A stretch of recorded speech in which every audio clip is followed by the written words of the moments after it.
Mi smo krpići. Mi smo krpići. Rita, Alfred, Milo, Olga, halalo. Krpeni krpići. Krpići. Rita, Alfred, Milo, Olga, halalo.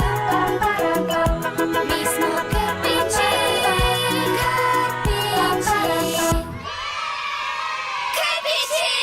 Kazalište! Kako dug dan! Ništa se ne događa i dosadno mi je.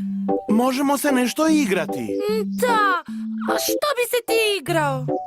Jednom smo u školi radili predstavu i bilo je baš svima zabavno. Kako dobra ideja, Alfrede! I svatko može igrati u predstavi. Najteže se odlučiti koju ćemo predstavu raditi. Zašto ne bismo odigrali 3 praščića? Ja sam već prase! Baš dobra ideja. Ja mogu biti vuk, budući da sam pas. Rita i Milo mogu biti još 2 praščića. Što ćemo s Mumu i Talalom? Mumu može pričati priču, a Talalo može pomagati. Meni to zvuči odlično. Idemo sve pripremiti. Dragi prijatelji, ispričat ću vam najbolju priču koju ste ikad čuli. Zove se Vuk Alfred i 3 praščića. Jednom davno bila su 3 praščića i živjela su na selu. Svi su bili sretni, ali prijetio im je strašan vuk.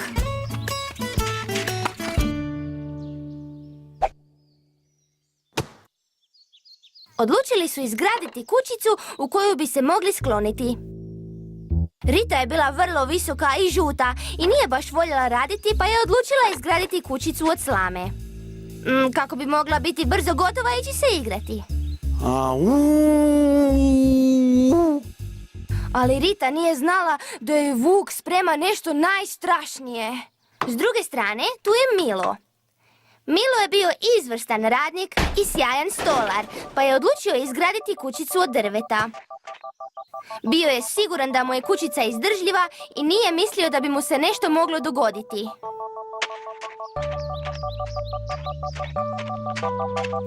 On je pravi stručnjak u izradi kućica od drveta, ali zapravo je samo htio što prije završiti i ići se igrati s Ritom.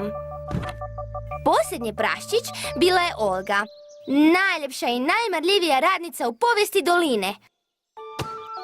Olga je odlučila izgraditi kućicu od kamena i cigle. Bila je to vrlo čvrsta kućica i bila je sigurna, iako je u nju trebalo uložiti puno truda.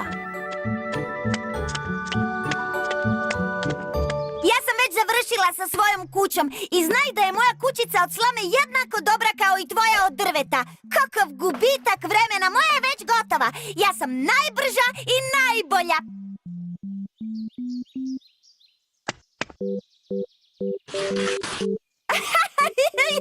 A šta te spopalo da gradiš kuću od cigle? Ja sam napravila kuću od slame i već je gotova, a ti dotle gubiš vrijeme na kućicu od cigle.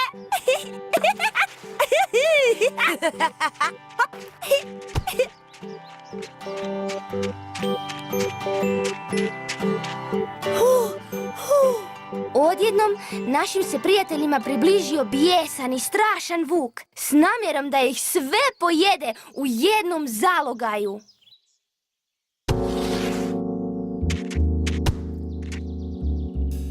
Sve dok ga oni nisu primijetili.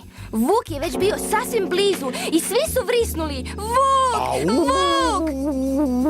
Svatko je pobjegao u svoju kućicu i jedva su se spasili. Ali Vuk je bio jako gladan, pa je odlučio otići do Ritine kućice. Tako sam gladan. Poješću praščića iz ove kućice. Nećeš moći ući u moju kuću. To ti misliš? Ja ću puhati i otpuhati tvoju kuću. Vuk je snažno puhao i kućica je poletjela zrakom. Rita je, bojeći se da je vuk ne pojede, trčala najbrže što je mogla i utrčala u kućicu od drveta. Ali bijesni ju je vuk slijedio. Izlazite odmah iz te kuće! Nećemo nikad izaći. Ova je kuća jako čvrsta i nećeš moći ući. To ti misliš, ali ja ću puhati i otpuhat ću ovu kućicu. Bijesni je vuk puhao i puhao, kućica se tresla, ali je ostala na mjestu. Ponovno je puhnuo i kuća je poletjela u zrak. Rita i Milo su bili šokirani vidjevši da je kućica otpuhana i brzo su potrčali prema Olginoj kući, ali vuk ih je slijedio. Izlazite iz te kuće ili ću otpuhati i ovu kućicu. Žalim, vuče, mislim da ti to neće uspjeti s ovom kućom. To ti misliš, sad ću ti pokazati.